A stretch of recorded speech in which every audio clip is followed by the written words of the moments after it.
Uzbekistan, and then if you want to stay Central Asia, the Uzbekistan part takes longer because there's more of it. But the rest of Central Asia is very interesting. So, as I said, part one is Uzbekistan. I was there in June and July 2010. And these are where I went. After Uzbekistan, Turkmenistan, Tajikistan, Kyrgyzstan, Kazakhstan, and then I went to Xinjiang province, which we talked about before, so I'm not going to include that because it's really not Central Asia. So, as you can see, the biggest area is Kazakhstan, and this is Uzbekistan, which is the more populous state, and then Tajikistan, Turkmenistan, and the other stands are around here somewhere. But that's the area. It's not technically the Silk Road. The Silk Road, there's different opinions about what the Silk Road constitutes, but people say it goes from Turkey to Iran. But these states, the 5 states that I mentioned, are what is generally considered to be Central Asia.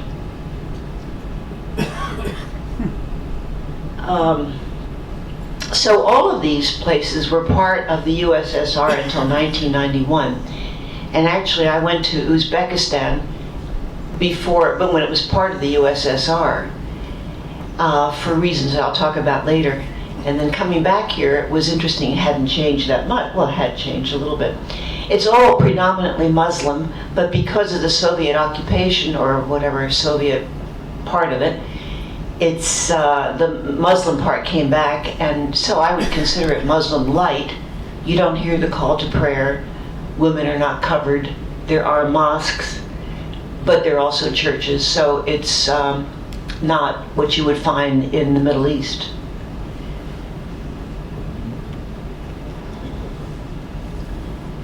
So that's Uzbekistan, and I started in Tashkent, Samarkand, Bukhara is here, and then Khiva is around here. So those are the 4 places I went.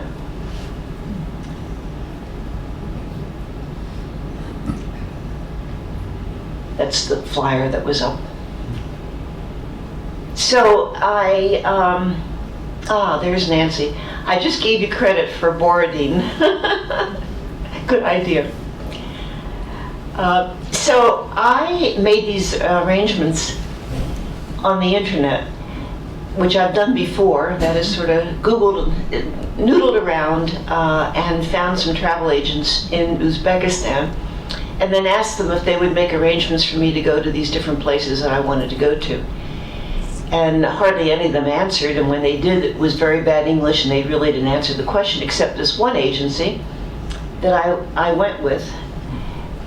And they arranged the whole thing. It was a very complicated trip, as you'll see. I had no idea what I was getting into. I call it a faith-based trip because I had to cross borders and get off airplanes and hope that there was somebody there to greet me. And invariably there was, even though there were a few complications. That's the agency, if you ever want to go to, well, actually there's many trips to the stands, and you don't have to go to a foreign agency, but they did a marvelous job. So Uzbekistan is doubly landlocked, which means all the surrounding countries of it are also landlocked. And it's, they say it's a unitary constitutional presidential republic, has 12 provinces. And the capital is Tashkent, which has almost 4 million people. When, in 1991, it got its independence from the Soviet Union, from Russia, but those 70 years had a heavy Russian influence, so most people there do speak Russian. This is the president. Looks like Robert Gates. And Uzbekistan is very rich in minerals, very high literacy rate, education is free and universal. It's the most populous country with 30 million people. Although, of course, Iran has 60 million people, but we're talking about a different place now. but 34% of its people are younger than 14. Over 1 million people, Uzbeks, fought in the Red Army against Nazi Germany. And many died. These are my guides in Tashkent. They were lovely. So usually I get a driver who doesn't speak English. That was Hamid, although they usually speak some English. And then Anastasia, a very common name now. If you've read 50 Shades of Grey, no. She was my guide, lovely young woman. So Tashkent is a big city, and in 1966 it was destroyed by an earthquake, so almost all of the buildings are new. Tamerlane was the,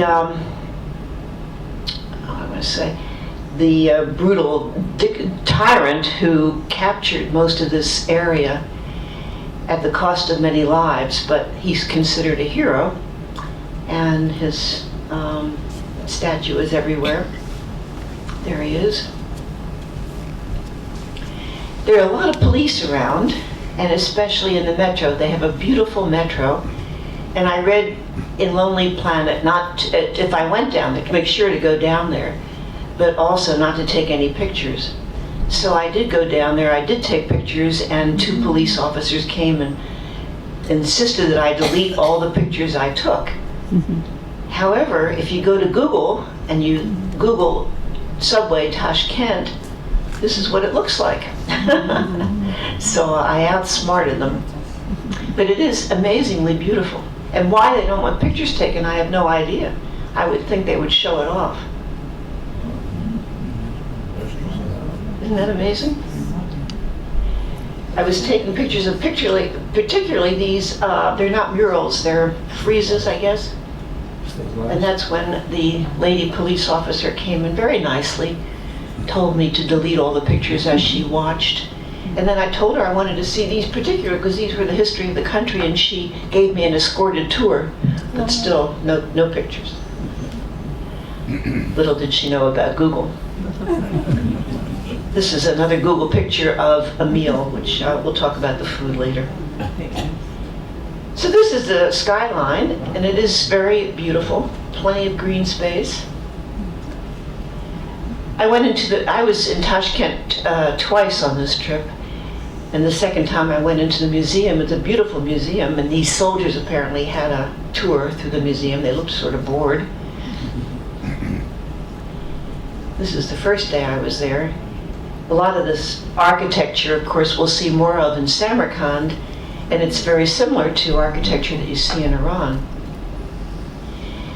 But the thing that won me over was the ikats, the textiles. So I have to show you that because they're so beautiful. I had to wear I have to say that the design of an ikat is now coming to textiles in America. In fact, I bought an ikat shower curtain from World Market and another ikat something or other from the World Market. Oh, chairs, yeah. And these pants are from Chico's, but they're all ikat. But this is directly from her. This is it. I just love this stuff. And then over here I have a Suzani, which we'll talk about in a minute. And that also comes from Tashkent. But those are fairly common around Central Asia, but these are very common in Uzbekistan. And I've got 2 more here that are just, to me, absolutely beautiful. We can take a look at them later.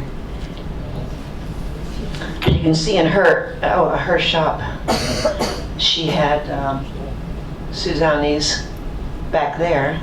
This is essentially the one I have here, although I didn't buy it from her. And ikats. So this doesn't really help to explain what an ikat is. It explains the dyeing technique, the warp and the weft and all that, but you can sort of recognize the pattern when you see it. That's an old ikat. When I first was in Uzbekistan in 1989 or whatever it was, I went to the museum there and saw all these ancient ikats. I thought they were the most beautiful thing I'd ever seen. Interestingly, when you Google ikat, you get places where you can actually buy these and also buy the old ones. Of course, they're very expensive, but they're just beautiful. So this is Suzani. It's a type of embroidered and decorative tribal textile made in all of these different countries and typically made by Central Asian brides as part of their dowry. I love my bedspread. Would you like me to hold it up? Yeah, thanks, Lila. What material are those? It's a cotton. I would not be surprised if that were machine embroidered. You can take a look at it afterwards and look at the back. I love having it in my house. Thank you.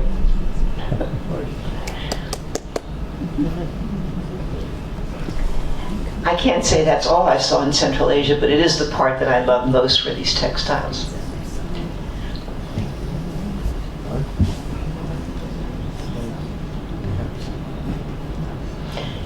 Nice storks roving around.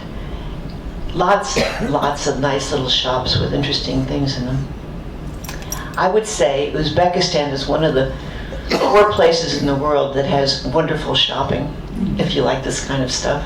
Bali is one, Turkey is another, and I can't remember the 4th, but wonderful shopping.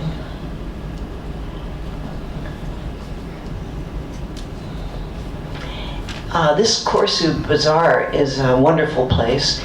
It was set up by the state, so it's nice and clean, nicely arranged, beautiful tile roof. And there are the people selling things. I think she got this in Monterey or someplace. Yummy bread.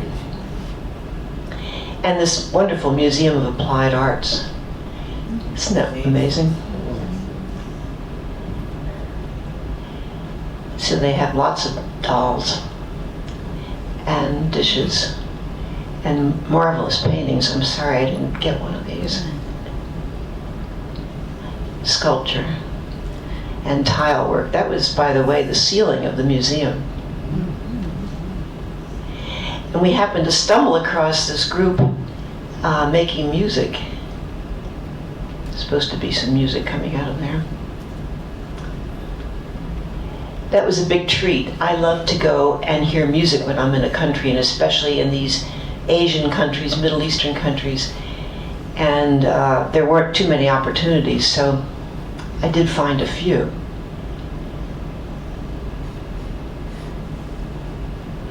More Betty Hiller isn't here, but she has a couch very similar to that, or it's really a bed. Mm-hmm. So from Tashkent, I went to Bukhara, which is the holiest city. I had been there before when I was there, and the buildings are so ancient that they haven't changed significantly, except there's some Chinese presence there, which are sort of mysterious. Someone told me that the building across from my hotel, which was a fairly modest hotel, was a building where Chinese workers are, and they come in and they eat there, and you never see them, and they never go out except early in the morning to build roads and do what they do. I don't know if that's true, but there is a Chinese presence there. This was not far from my hotel. There's a little lake there and people eating out at night, which was really fun to do.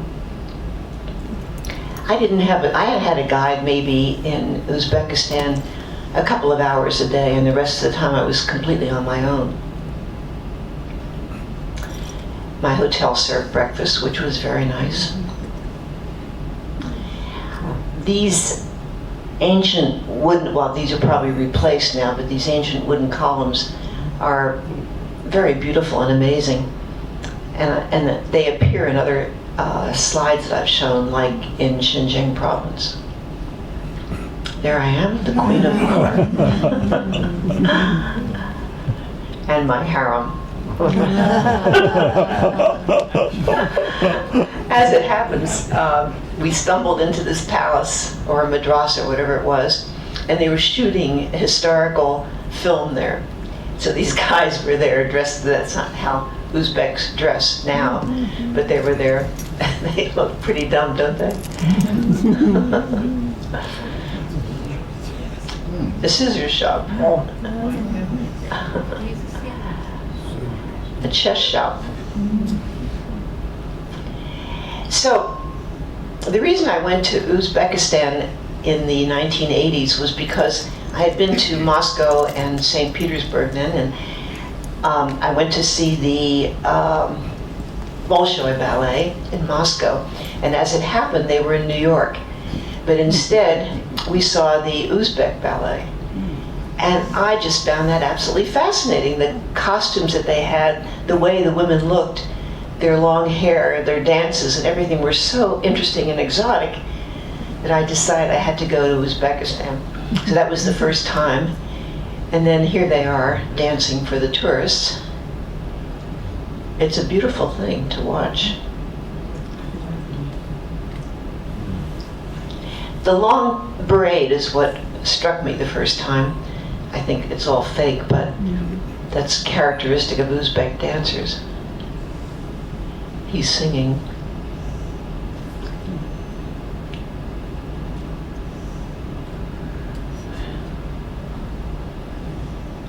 Only women dancing? In this show, I think there were only women dancing. But I think men dance. I think this might be my hotel, I can't remember. In Bukhara. Here's a little family. Oh. So from there to Samarkand, how many of you been to Samarkand? Nancy, Krista, my two travelers here. It's a wonderful, amazing, I remember when I first saw it, I was just dumbfounded at the magnificent tile work. And that's what it looks like, the Registan, which is this collection of mosques, madrasas, and tombs. So most noted for its central position on the Silk Road between China and the West, and for being an it was an Islamic center for scholarly study. They're still studying there now, but it's quite different. And in the 14th century, it was the capital of Timur's empire and the site of his mausoleum. And I'm not sure I know which mosque this is. It is the city's most notable landmarks. The city has carefully preserved the traditions of ancient crafts, embroidery, gold embroidery, silk weaving, engraving on copper, ceramics, carvings, paintings on wood. So it is now a UNESCO World Heritage Site, the crossroads of culture.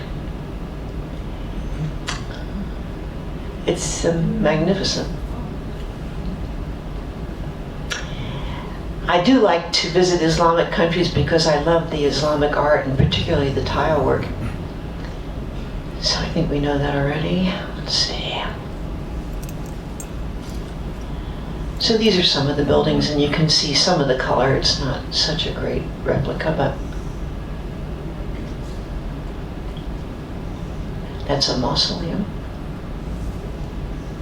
Another one. But every place has its window washers. She must have just finished her laundry. So there are stores there where tourists can actually buy some of these wonderful clothes. It was a lot of fun to go there. I didn't buy anything, but these ikat dresses and Suzani's up on the wall. Plenty of room. Come on in. Can you imagine seeing this display of dresses? Yeah, isn't this a wonderful slide, Nancy? Would you like to have that hanging in your room? Amazing. Do the street people wear these dresses too? Some, yeah. You saw some of them in the market. I'll show you some in a minute. There's, nice ones and not so nice ones. Right across from the Registan was this restaurant, which I stumbled into that night, and they had dancing and pretty good food, and a little corner where people could sit.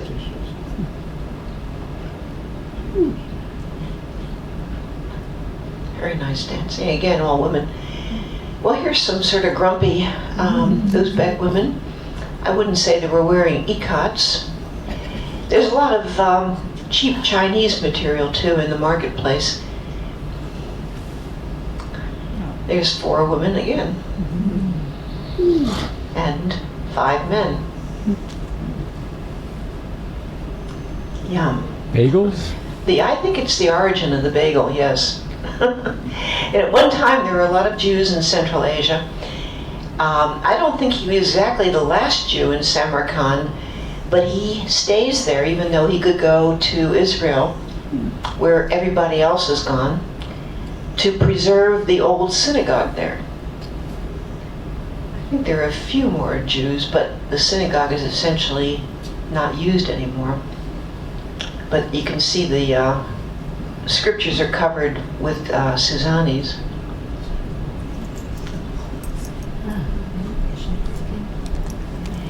So at one time in 1989, that's not long ago, there were almost 95,000 Jews in Uzbekistan.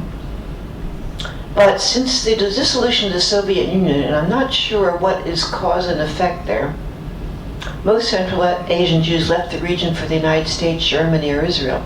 So there are now fewer than 5,000 Jews in Uzbekistan, and that was in 2007. And I would suspect there are fewer now. And I don't know why. I don't know whether there's anti-Semitism there or why they left. This is an old picture of in the 1900s of Jewish children with their teachers, and you can see the beautiful ikat dress the little girl's wearing. This is a Jewish cemetery. I saw a similar one in Azerbaijan. Anybody seen cemeteries like that where the pictures are on the tombstones? No. You have? Where did you see them? In Russia. In Russia, really? I was surprised when I first saw them in Azerbaijan. But it's a very interesting way, I think, to have a tombstone so you know who's buried there and you remember the person pretty well. El Camino Cemetery here in town. Has that? Yes, in different sections. Oh, I didn't know that. And I think the it's names are very mostly interesting. Asians. I It's mostly can't. Asians. You think it's mostly Asian. She says El Camino Cemetery here in town Yeah. has a... Right, Jewish. Yeah, it's very interesting. I don't think so, though. It's not just a Jewish cemetery. No. This is a restaurant that my guide found for me. It was fun. This is the top of it. Beautiful work. So there you go. These are 3 waitresses in the restaurant wearing ikat. Not very nice ikat, but that's their uniform. So then we went to Kiva, and I say we because if I remember correctly, each time the guide puts me on a plane or a bus or something, I can't remember exactly, and I get there and somebody else meets me there. So that's what happened. And Kiva is noted for its ancient slave trade. The slaves were captured in distant lands and marched across the desert to Kiva, where they were sold. But they were mostly from Central Asia. And the old town of Kiva retains these 50 historic monuments and 250 old houses, mostly 18th and 19th century. That's what it looks like at night. Lots of things to buy, of course, and a beautiful ikat piece of material on top. We stumbled into this another castle or madrasa or whatever it was, and found these people dancing. They were having a lot of fun and they were very good. So there was a couple from Florida who decided to join them. I don't remember if that's his head or a hat. I think it's a hat that he bought. It's sort of a Central Asian hat. But they were very welcoming and hospitable. I think I joined them too, but it was a lot of fun. So I'm going to stop there as far as Uzbekistan is concerned. It's 11 o'clock if you need to leave, but from there we're going to the rest of Central Asia, if you have to go. I did tell Cindy that to change the slot, the poster, so it said Central Asia, but she didn't. So if you were just expecting Uzbekistan, you have a surprise. Alan? What is a madrasa? Oh, a madrasa is a Islamic school where they learn the Quran. They're all over I the wonder Middle if East. it had the same definition as madrasas that I've heard of. Yeah, it's a madrasa that you've heard of, yeah. Okay. I think these madrasas are much less militant than madrasas in, say, Egypt or other parts of Pakistan. Yes, I think that's true. Faye, may I say something? Yeah, The pictures that you showed that the rabbi or somebody teaching the children, yeah. I think they were boys, not girls. They're just dressed like that. Oh, you think that Yeah, because beautiful ikat was on a boy? that's right, because Oh. girls are not supposed to be there.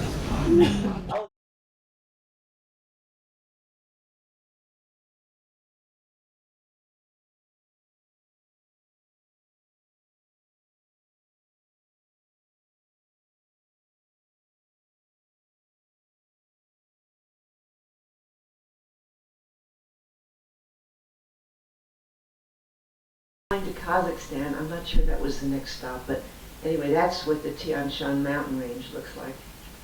Occupies a lot of space between those countries.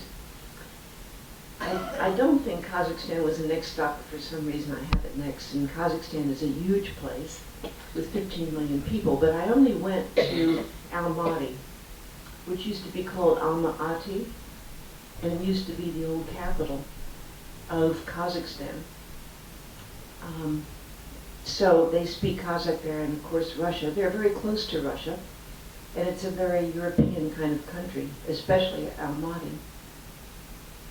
The capital now is Astana, and I'll show you some pictures from Astana, which I haven't gone to yet, but I would be very anxious to go there. I met two young women from Astana who were students at UCSD. We became very friendly, and we went to their festivals and their food and ate their food and all sort of things. So of course, Kazakhstan has this tragic history of losing so many people during World War II, and also revolts against Russia. Let's hit taxis there. This is a very modern hotel I stayed in. The buildings around Almaty are sort of modern, with a sort of Russian European influence. A mosque, but you don't hear any call to prayer or anything like that. A lot of monuments to the courage of the Russian army, and I guess the Kazakh army during World War II.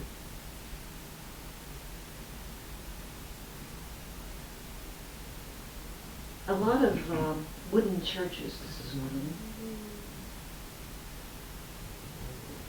This marvelous cathedral in this park is bright yellow with these wonderful decorations on it. And as you can imagine, if there's a cathedral, there's also mosques around, but Kazakhstan is very liberal as far as freedom of religion goes. There it is, isn't that wonderful?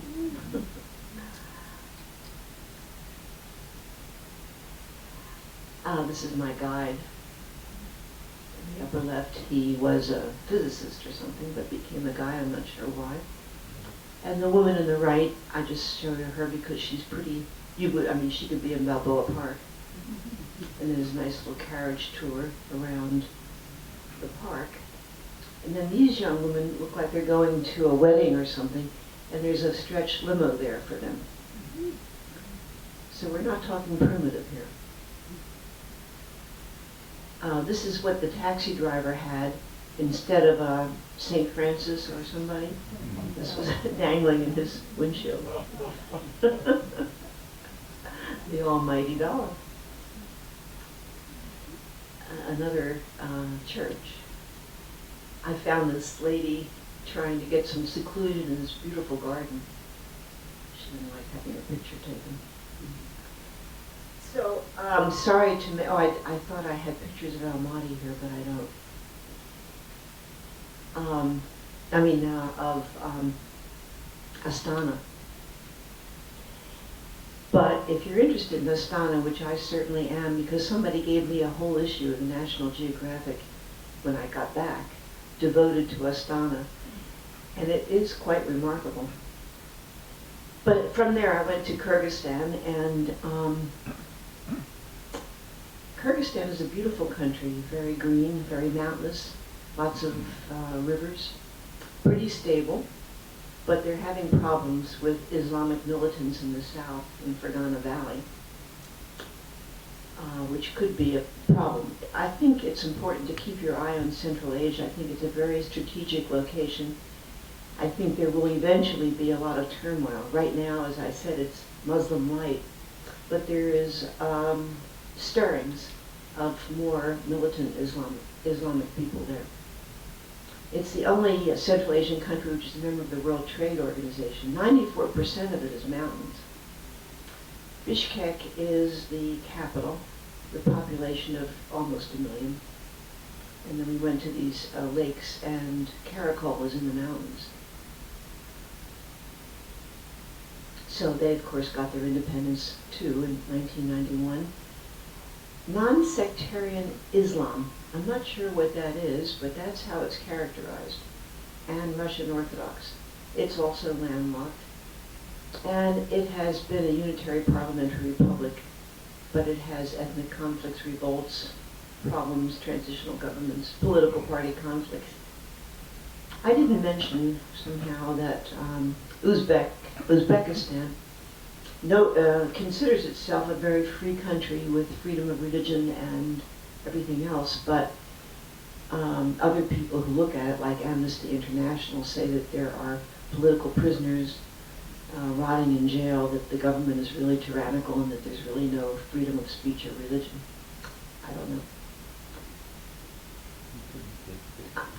Huh? You couldn't take pictures.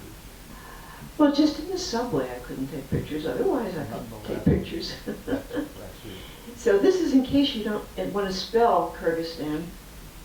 This is how you spell it. This is it, I'm not spelling it again. One vowel in there. So there it is, nestled right next to China, and some of the places we were driving at, you could walk over to China. I don't know if that's legal or not. And there's Almaty, where I went from. And there, of course, is Uzbekistan and Tajikistan, which we'll talk about later. But don't forget that most of it is mountains, so it's not very populated. And this is the capital, Bishkek, which you'll see we have a military base there. The United States has an Air Force base there. We show up in the strangest places.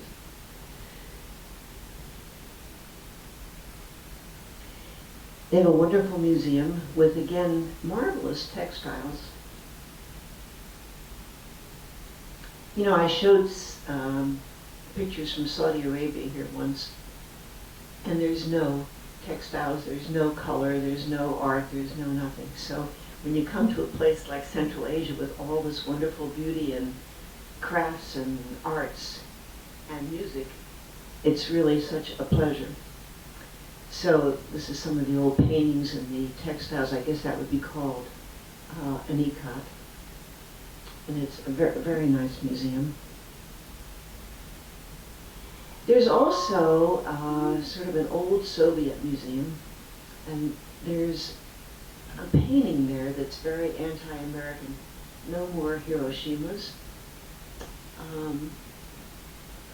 This was. But on the left, the one from Oh yeah, he's LBJ. What? Yeah. And he's on a Pershing rocket missile.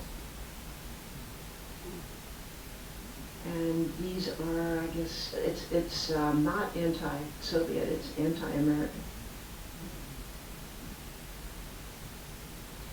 These Marx and Engels having a conversation. And some interesting sculpture in the park. You know, we talked about Islamic art before, and we said there's no representational art in Islam permitted. And then we saw statues in Bahrain of real people, and we saw statues other places. So that's not a hard and fast rule by any chance, by any measure. And that little sculpture in Bishkek is also representational. There were folks having something to eat in the park, including me. And there's a big Hyatt there, which means to me that there's a lot of American traffic there, which I think has something to do with this Air Force base. And it was pretty hot there, so people were taking advantage of the fountains, fully clothed, of course. Another representational piece. Ping pong going on. And as you can see, there's no dress code there. It was very common all over Turkey, in Ukraine, for people to have their weddings and to walk outside in the park, the brides all dressed in their bridal outfits, the whole wedding party going with them all around. So here was one of them, the wedding party. Obviously no dress code. This is my guides and my driver. I love these two guys. So this is Ivan and this is Slava. And Slava does speak some English. He's a very funny guy. They were terrific. So they were with me the whole time that I was in Kyrgyzstan. Not that I was prohibited from walking around by myself, and they weren't there at night. They didn't stay usually at the same hotel. But there they are. And they pointed out to me that the best restaurants were Uyghur restaurants. Uyghurs, the Turkic people who live in Xinjiang province in China who are Muslims. And they do make wonderful food. There's a Uyghur restaurant in Orange County that's very interesting. They serve Chinese food. I mean, Uyghur food is mostly Chinese food. But in the back is this big picture, and it's a picture of Mecca. It's really startling. This is a children's drawing. So we went out to the mountains, and we found some yurts. And there we were. Isn't that beautiful? I stayed in yurts in Mongolia, but I didn't stay in any yurts here, but we were having lunch in this yurt. I have some hangings in my apartment from hangings that were in yurts. In my, I'll show Mongolia some other time, but there's a yurt factory there. Here we are. So in this trip, we were going through mountains and streams, and all of a sudden there was a downpour. Of course, we were in the car, but we found two hitchhikers, and we picked them up and took them into our yurt. So there they are. I mean, this is one. This guy is a. Here they are, and his lady. Very interesting couple from Germany. I can't know what they did, but they both did very interesting work. And they were very happy to get out of the rain.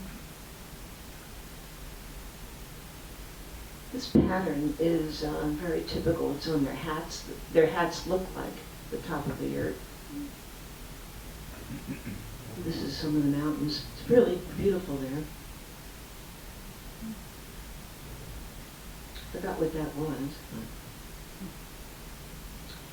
As we were driving along, we saw this whole development going on. This was part of it. And the guide said this was going to be the site of Kyrgyzstan Film Festival. And they were building all these lodgings. So keep your eye peeled for a Kyrgyzstan Film Festival. That would be really interesting. I found found the cemeteries to be absolutely beautiful. I could not stay away from the cemeteries, the Islamic cemeteries. So I kept getting out of the car and taking pictures of them.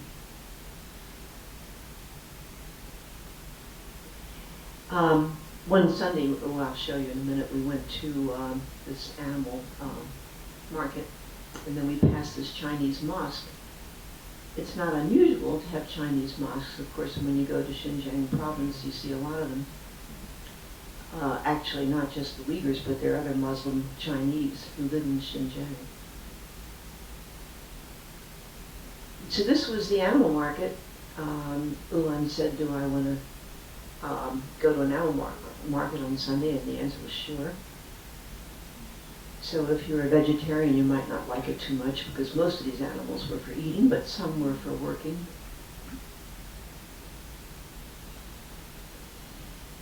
And then we went back to our bed and breakfast, which I'll show you later, and had this delicious Sunday brunch. And on the way, we passed another Russian Orthodox church, a wooden church. And inside, this is what was going on. You know, in the Orthodox churches, they don't have pews, so you stand up during the whole ceremony. It's very beautiful. The priests chant. It's lovely. More mountains. This State Museum is an outdoor museum with rock carvings. I don't know how old these are, but pretty old.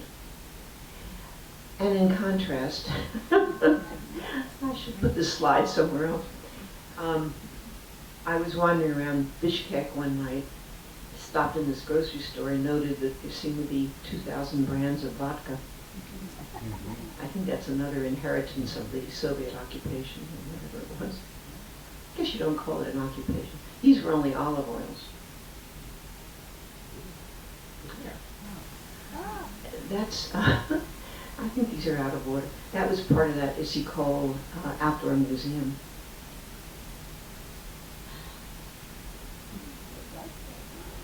And there's a little mosque.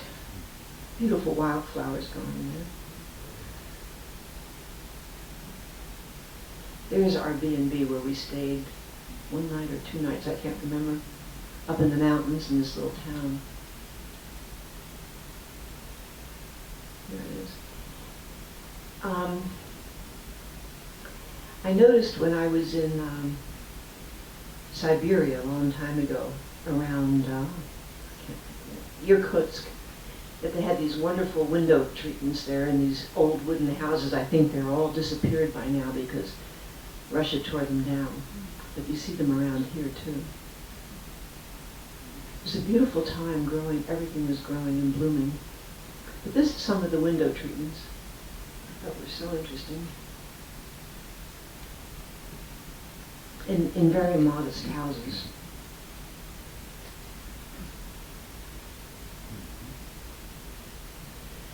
So I was wandering around and I ran across these people.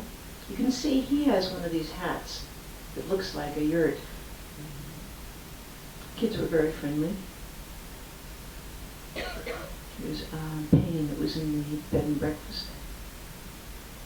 So here's a Uyghur restaurant in Bishkek, and in addition to having very good food, they're usually very elaborate.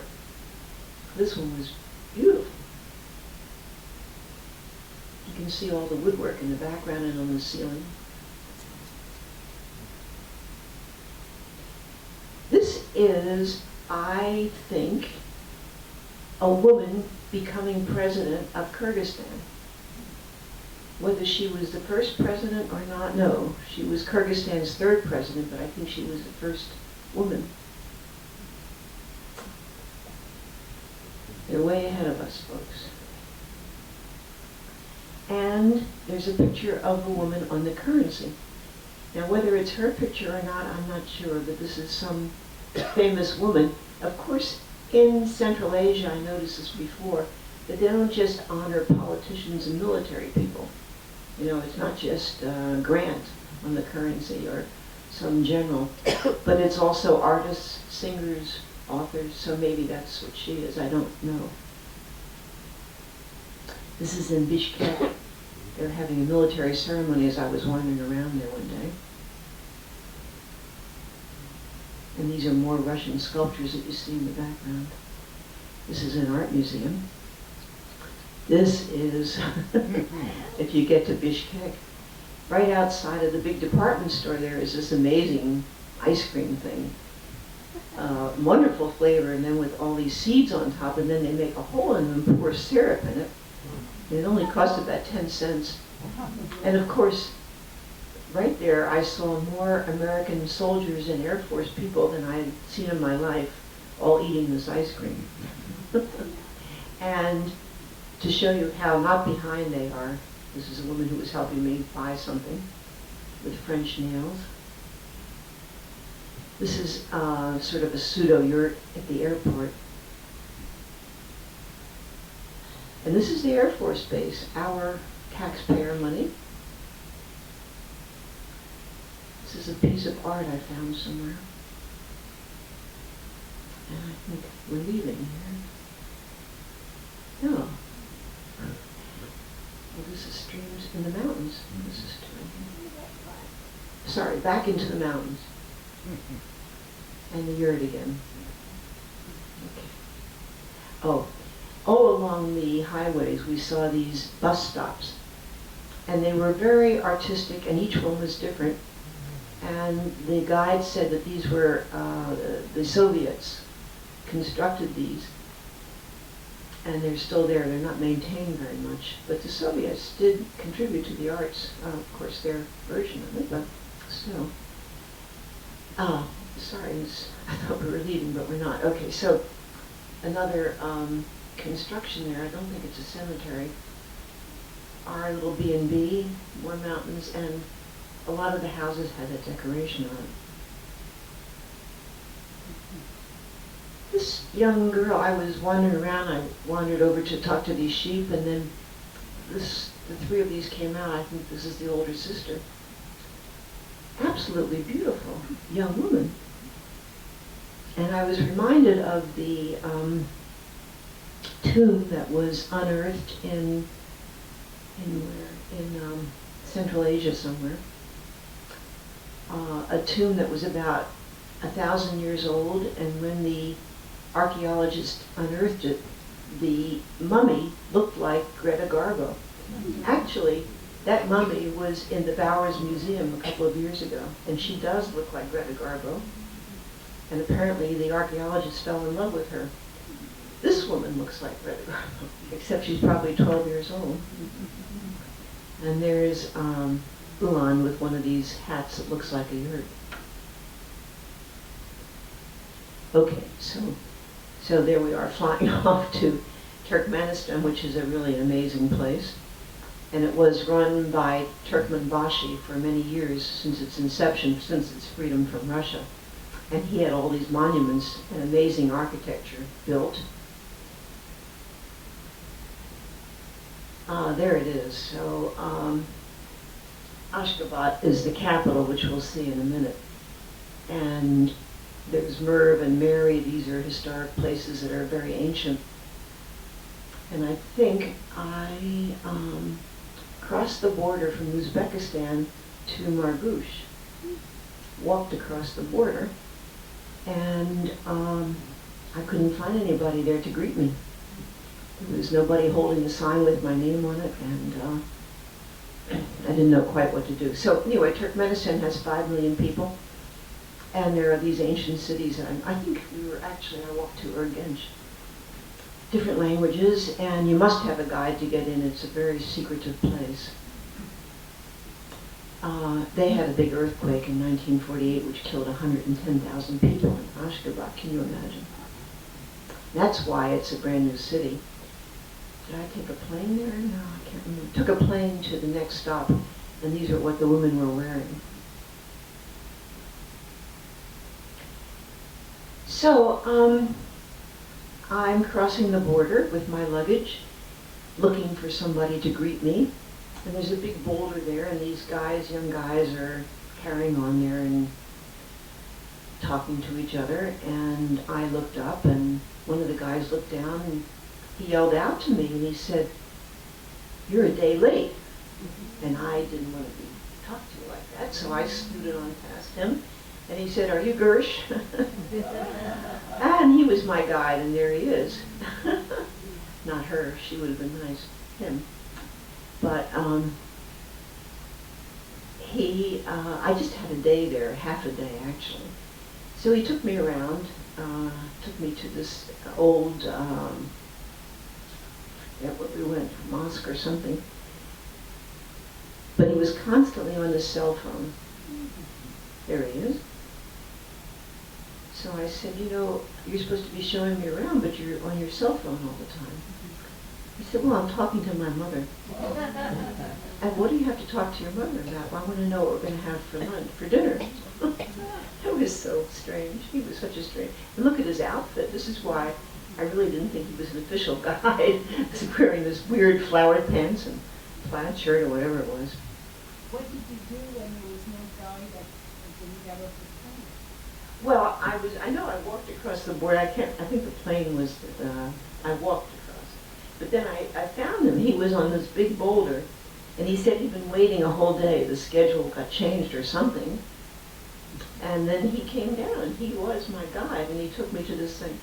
So, this is his mom. And this is his house. You can see his very exotic outfit that he's got. But, They share the same clothes. that's right. They share the same clothes. What happened was he showed me around. He took me to lunch. I have to show you that. That's where he met this young woman there while he left me alone to eat lunch. But then I still had an hour or two before I had this plane to Ashgabat, and he didn't know what to do with me. He didn't have much to say about his city. He showed me around. So he said finally, well, do you want to come over and take a little rest at my place? And I always grab the opportunity to go to somebody's house. That's so exciting. So I said, yes. So we go there, and there's this adorable mother. She's absolutely adorable. So hospitable, and she's showing me on the refrigerator all these English words. She's studying English, and she tries to communicate.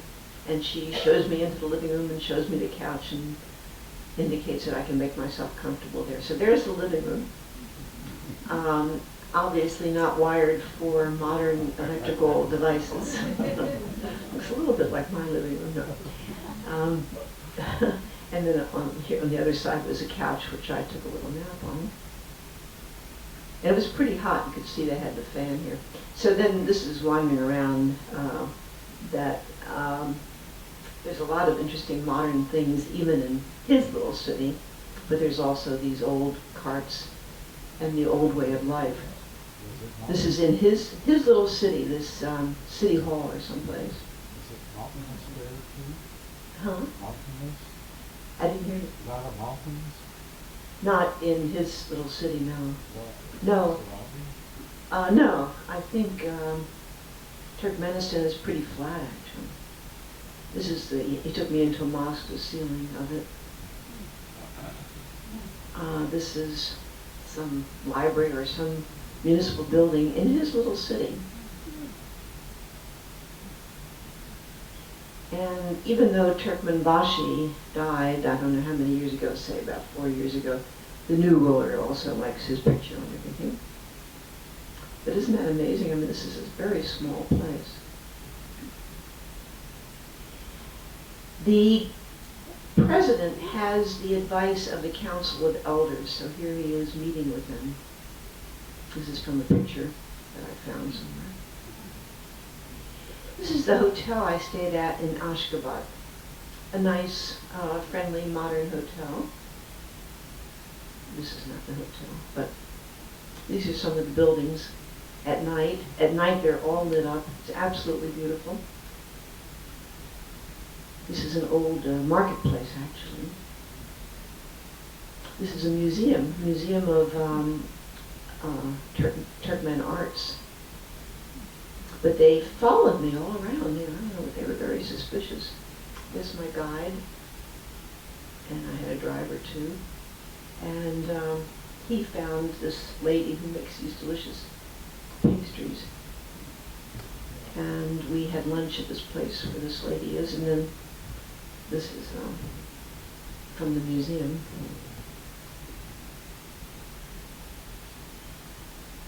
That's their currency, and this is what we had for lunch. Not outstanding, I wouldn't say. There's a lot of sculptures and paintings of people making music, but we didn't hear any, I'm sorry to say. This was the young woman who followed me around the museum. She was helpful, but she was always on my back.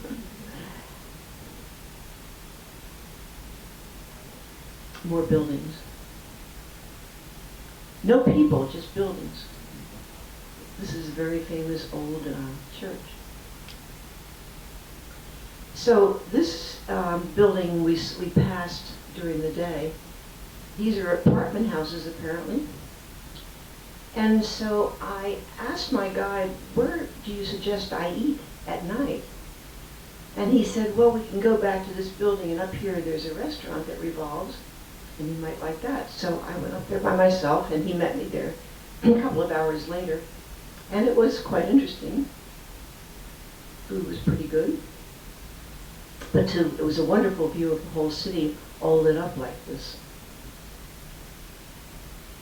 So I got back to the hotel, and I hear this music, and I am gravitating toward music, and found this wedding.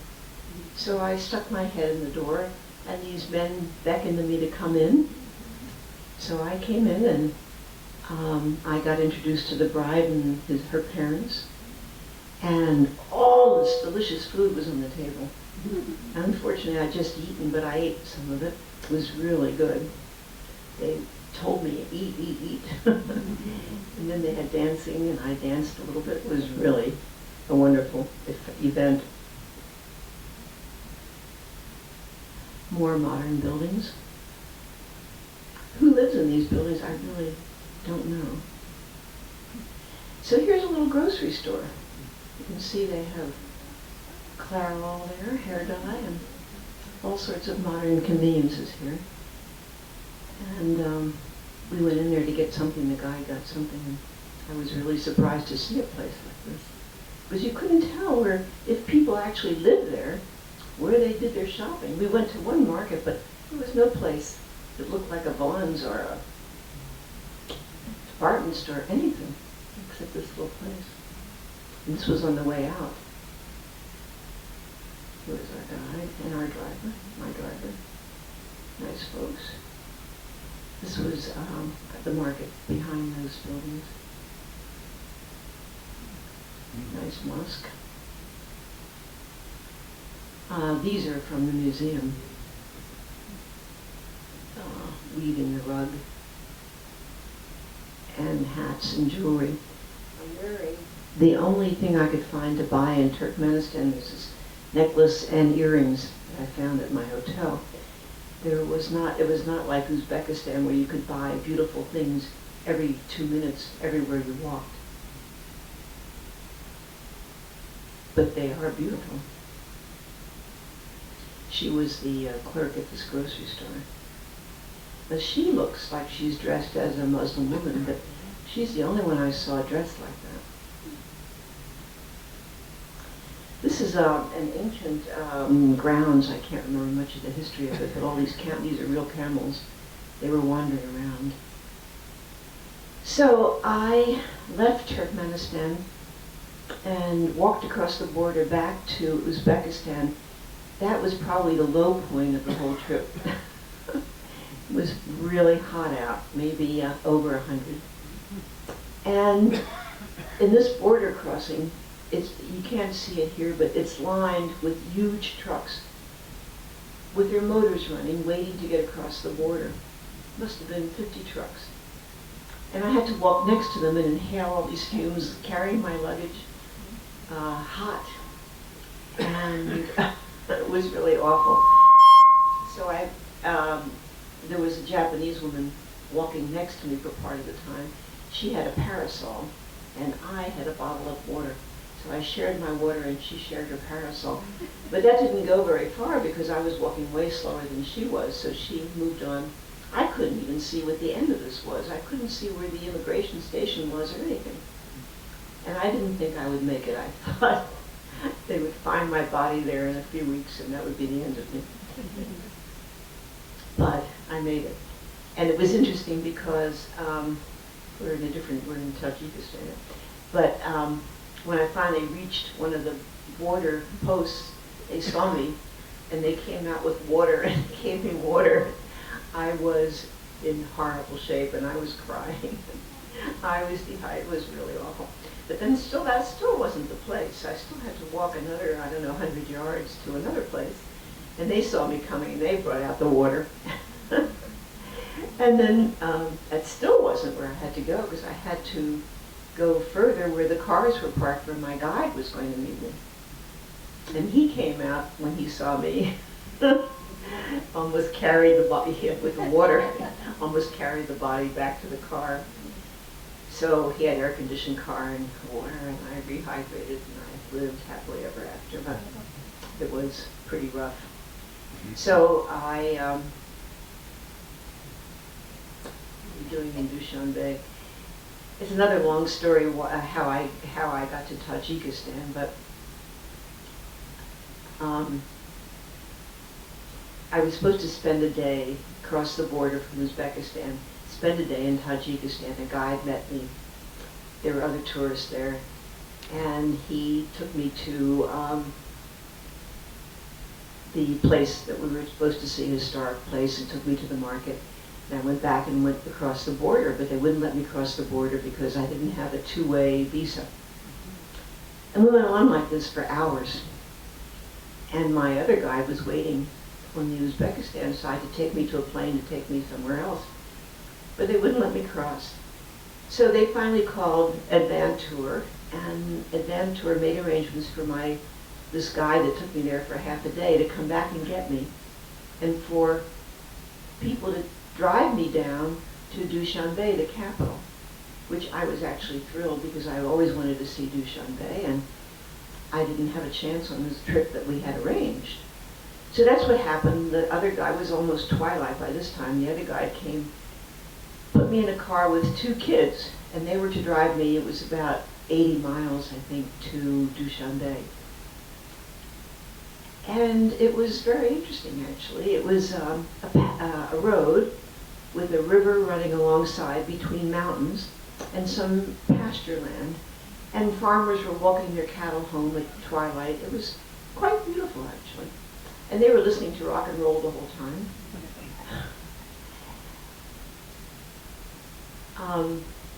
This is the guide that came. Panjakent was the first city we went to, and it was quite interesting.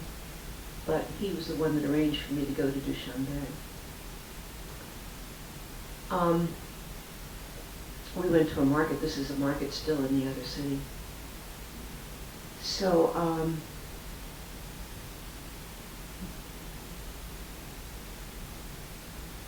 it was a very nice little city, this project camp. So by this time we're in Dushanbe.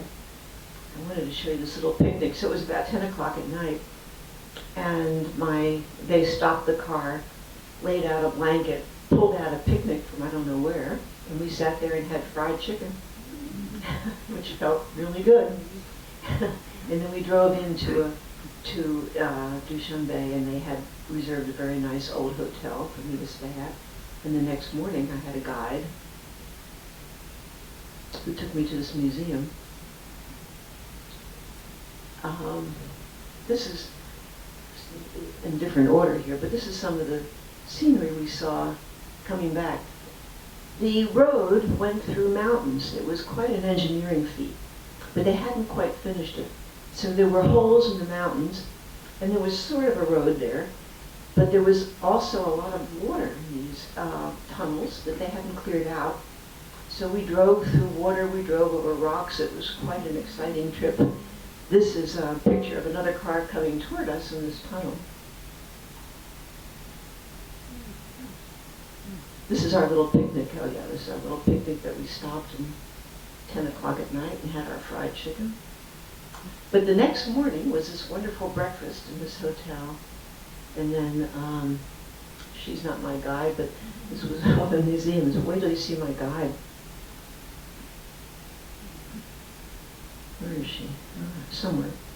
But anyway, there is a museum of music, and I heard about it, read about it, and I asked her to take me there, and she wasn't too enthusiastic, but it was quite wonderful, all these old instruments. And while we were there, this group came in to have a performance. So we did hear some music, and we did see some dancing, which was really wonderful. There's sort of a McTajiks there in the middle of Dushanbe. How many of you have been to Boulder, Colorado? You know, their sister city is Dushanbe, and the people of Dushanbe erected this Dushanbe tea house. Has anybody been there? How can you miss it? It is the most beautiful thing in Boulder, Colorado. Just beautiful. It's round like a yurt with all this tile work and beautiful stuff. And I spent a lot of time there when I lived in Denver. And then I always wanted to go to Dushanbe to see if that's what really it was like. Well, it isn't quite like that, but there are places where it's sort of like that.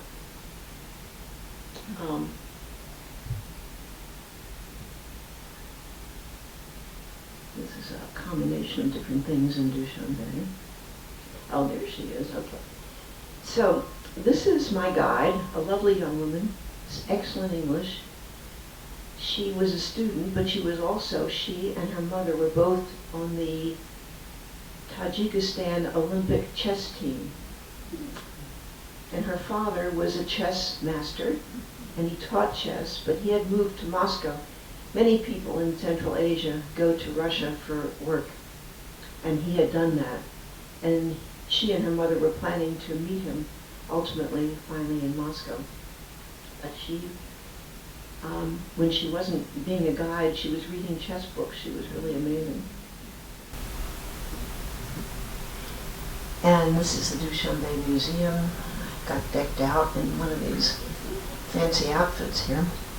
Very unusual to see a sleeping Buddha in the middle of Central Asia. And all these wonderful textiles.